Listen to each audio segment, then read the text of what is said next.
berhubung lagi ada kerjaan, jadi di bulan November sampai Desember saya harus ke Bali. Jadi saya pikir sekalian aja membuat konten video berbagi informasi tentang berkunjung ke Bali di masa pandemi COVID-19. Siapa tahu ada juga yang ingin mengunjungi Bali di bulan-bulan ini. Langsung aja ya, yang pertama pesan tiket. Kali ini saya mendapatkan tiket promo dari tiket.com. Pas waktu itu ada promo tiket geledek. Harga tiketnya sekali jalan dari Jakarta ke Bali dengan pesawat Batik Air saya dapatkan di harga Rp434.000. Sudah termasuk bagasi 20 kilo.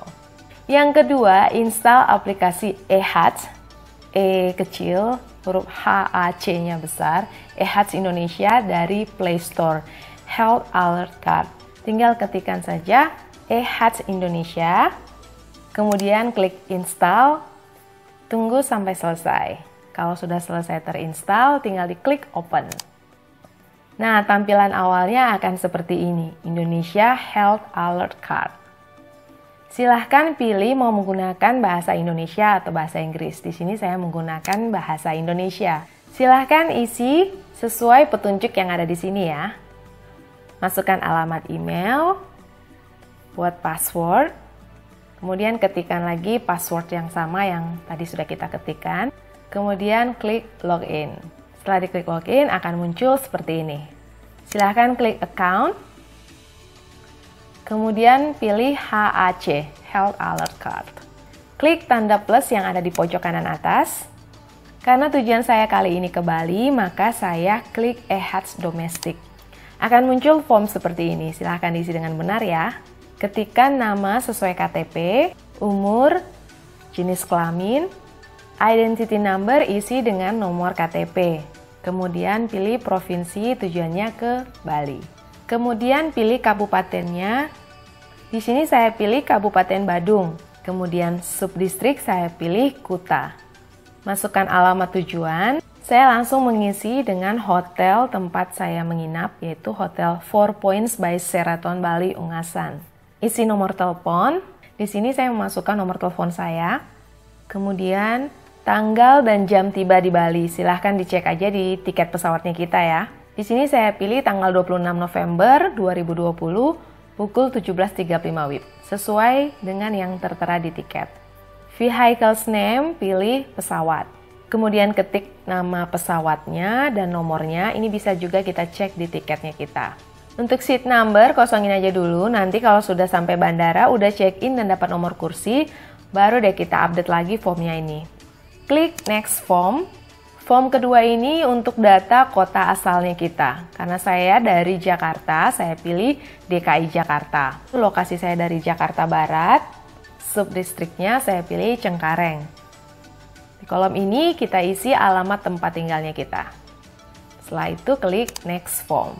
Form ketiga ini untuk data kesehatan. Saat mengisi form ini apakah ada keluhan sakit penyakit seperti yang ada di dalam daftar ini? Jika ada, silahkan dicentang aja ya. Tapi kalau kita merasa sehat-sehat aja, nggak ada keluhan sakit penyakit, dikosongin aja. Klik submit, selesai. Akan muncul tampilan seperti ini.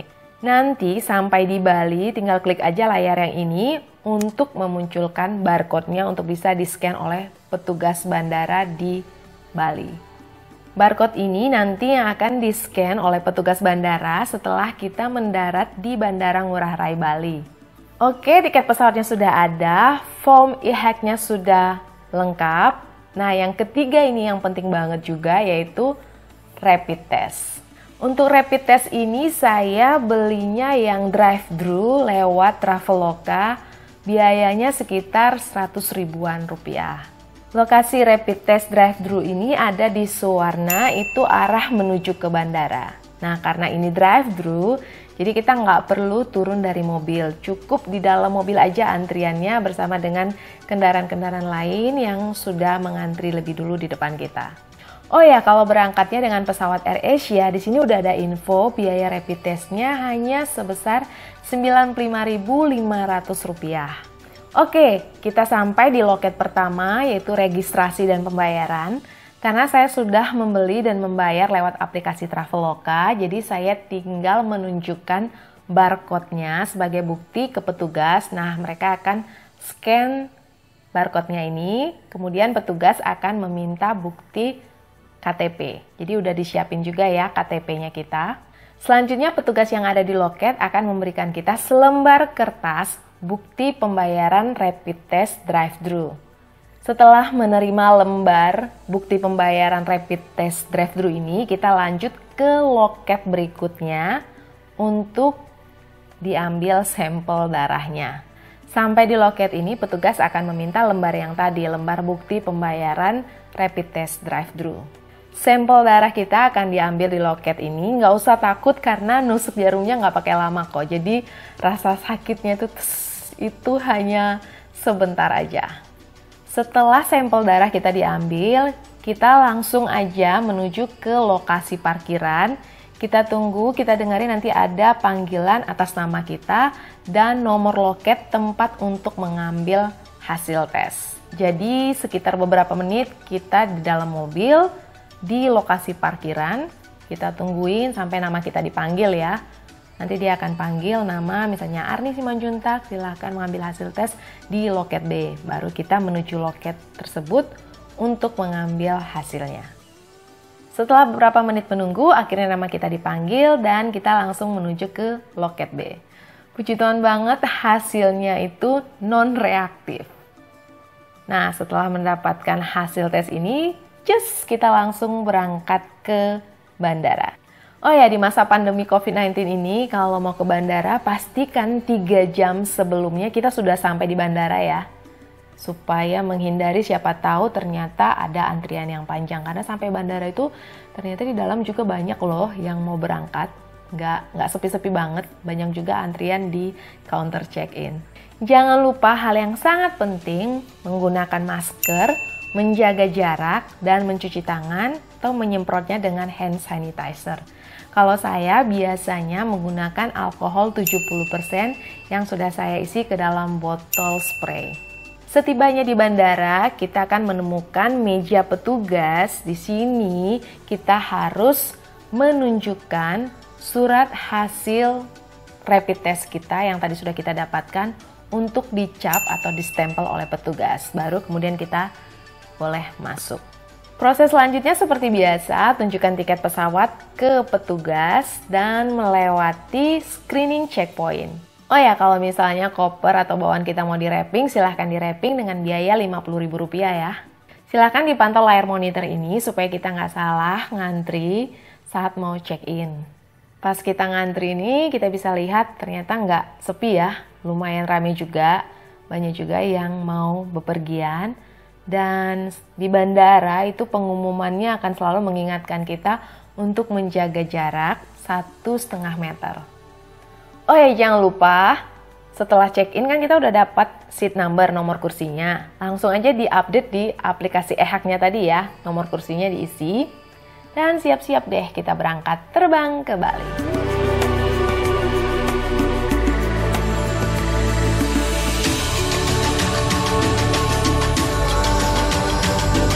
Akhirnya kita mendarat juga di Bandara Ngurah Rai Bali. Nah, setelah tiba di Bandara Ngurah Rai Bali, kita harus menyiapkan aplikasi e-hack yang sudah kita install tadi di handphone, yang formnya sudah kita isi, siapin barcode-nya untuk di-scan oleh petugas. Jadi di sini ya, pengecekan form e-hack yang udah kita isi tadi. Setelah di-scan, silahkan langsung menuju tempat pengambilan bagasi. Oke, selamat datang di Bali. Surat hasil rapid testnya itu jangan sampai hilang ya, disimpan baik-baik. Itu jadi kayak surat saktinya kita. Karena itu pasti akan dicek lagi saat kita akan kembali ke Jakarta. Yang harus diingat, surat hasil rapid test itu berlaku 14 hari. Dari bandara, saya langsung lanjut ke hotel tempat saya menginap. Hotel pertama yang saya gunakan untuk menginap kali ini adalah Hotel 4 Points by Sheraton Bali di Ungasan. Hotel ini cocok banget buat yang mau istirahat karena memang jauh dari keramaian. Kamarnya nyaman, fasilitasnya lengkap, dan yang saya paling ingat banget tuh makan malamnya enak banget karena pas nyampe itu malam saya udah kelaparan, saya akhirnya pesan nasi goreng, ayam, dan telur ceplok dari hotel. Dan porsinya tuh banyak banget, saya kira saya nggak akan bisa ngabisin.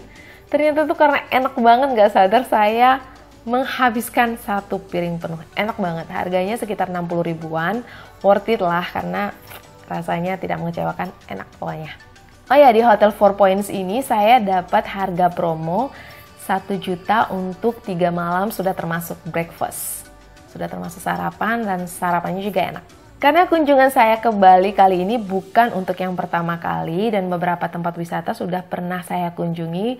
Jadi selama di hotel ini saya benar-benar menikmati waktu istirahat. Kalau istilahnya saat ini jadi kaum rebahan.